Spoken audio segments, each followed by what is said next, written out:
با سلام خدمت همکاران محترم. تو این ویدیو میخوام در رابطه با کار با دستگاه الکتروشوک خدمت شما اطلاعات رو ارائه بدم.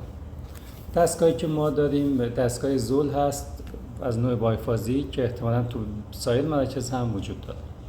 این دستگاه چه متعلقاتی داره؟ پد داره، کابل مانیتورینگ داره، باتری داره، کاغذ برای ریکورد داره، پد چند منظوره داره و کابل مولتی فانکشن. خب اینها تو چه قسمتی از دستگاه جایگذاری میشه؟ شماره 1 محل باتریه، شماره 2 سوکت برق شهریه، شماره 3 کابل مولتی فانکشن، شماره 4 کابل ایکیجیه، شماره 5 محل قرار گرفتن پدال ها و شماره 6 کارت حافظه و شماره 7 کاغذ پرینتر هستش. خب این هم جایگذاری کابل ها. نکته که باید بهش توجه کنید مرتب بودن سیم هاست که این امر در زمان CPR حتما به شما کمک خواهد کرد.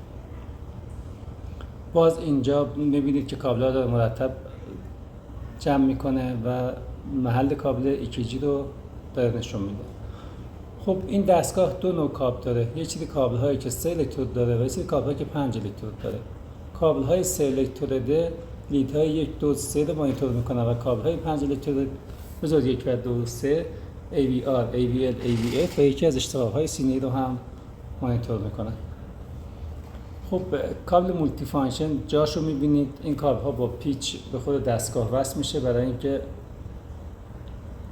به راحتی جدا نشه. اون تصویر هم کنار میبینید پدال هایی است که در جراحی های قلب برای شوک دادن به قلب به صورت مستقیم ازش استفاده میشه. کابل برق دستگاه، باتری دستگاه که نحوه درآوردن و جایگذاریش نشون میده. یک شستی بالای باتری است که با کشیدن اون باتری خارج میشه و با قرار دادن سر جاش فیکس میشه. خب باتری نوعش رو نوشته، قابلیت شارژ داره. اگر باتری نو باشه 2.5 ساعت مانیتورینگ انجام میده براتون، 2 ساعت مانیتور و پیس و حداقل 70 تا شوک با حداکثر انرژی. دونستن این نکته برای مهمه که ممکنه در اعزام ها با آمبولانس، جاهایی که راه دور هست یا در شرایطی که برق منقطع از باتری میخوایم استفاده بکنیم بتونیم برنامه‌ریزی کنیم برای استفاده از دستگاه. یه دو تا چراغ LED اون پایین هست که این چراغ LED در شرایط مختلف به رنگ‌های مختلف در میاد. اگر چراغ سبز باشه یعنی که شارژ باتری کامله. اگر چراغ نارنجی باشه یعنی که دستگاه در حال شارژه و اگر چراغ چشمک زن باشه یعنی اینکه یا باتری خرابه یا سر جاش نیست و اتصال برقرار نیستش. خب اینجا نحوه قرارداد کاغذ رو به ما آموزش میده که به اون فلش هایی که روی کاغذ هست باید دقت کنید. اون فلش ها جهت خروج رو به ما نشون میده و یک سوراخی هم کف محفظه کاغذ قرار داره که از طریق اون میتونید باقی مانده کاغذ رو از دستگاه خارج کنید.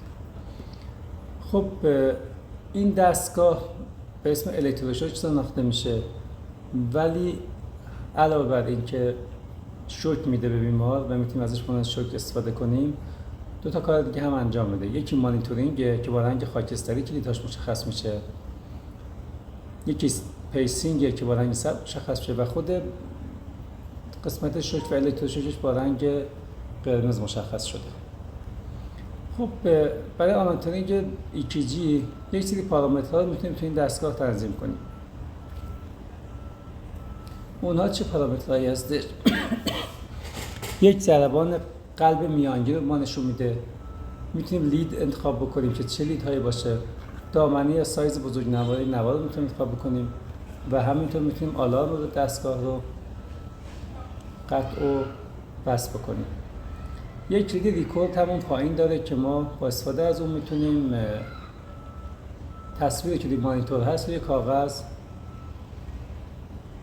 ریکورد بگیریم. چند تا کلید اون پایین هست به اسم کلیدهای راهنما که این کلیدها در شرایط مختلف عملیات‌های مختلفی انجام میدن و همینطور که می‌بینید آلارم روش هستش، یک آیدی از مشخصات بیمار هست، موج 2 هست و پترن. خب آیدی برای وارد کردن مشخصات بیمار ما خیلی استفاده نمی کنیم باهاش. آلارم برای تعیین محدوده آلارمه. تو دستگاهی که 2 تا موج دارن، یعنی EKG و SpO2 رو اندازه‌گیری میکنن، میتونیم 2 تا آلارم تعیین کنیم. دستگاهی که فقط EKG هستن میتونیم EKG رو تعیین کنیم. شکل ویو 2 هم مثل همون اسلاید قبلی برای دستگاهی که 2 تا موج و 2 تا پارامتر اندازه‌گیری میکنن. پارامتر نشون دهنده اینه که ما کدوم موجمون رو نمایش بدیم، الان نوار قلبمون رو نمایش بدیم و یا SpO2 رو نشون بدیم. صدای دستگاه رو میتونیم با استفاده از علامتی که به شکل بلندگو استفاده به کلید نصب شده کم و زیاد بکنیم. نود صفحه رو با استفاده از این کلید که نصفش روشن و نصفش تیره است تنظیم میکنیم. چه زمانی این کلید به درد میخوره؟ زمانی که میخوایم مصرف برقمون کم بشه، مثلا دو باتری هستیم میخوایم انرژی کمتری مصرف شه، نودش رو کم میکنیم. یا جای تاریکی هستیم میخوایم که صفحه رو واضح‌تر ببینیم، نودش رو زیاد میکنیم. یک کلیدی هم به اسم کد مارکر وجود داره که اقدامات رو که در حین انجام CPR انجام میدیم میتونیم اینجا ثبت بکنیم. یک کلید سامری هست اینجا که خلاصه اطلاعات ثبت شده دستگاه رو برای ما گزارش میگیره. خب تو این اسلاید فرق دستگاه‌های مونوفازیک و بایفازیک رو از نظر مقدار انرژی مورد نیاز نشون داده. یکی از دلایل اینکه شرکت‌ها به سمت تولید دستگاه بایفازیک رفتن این بود که دیدن انرژی زیاد در مونوفازیک وارد میشه،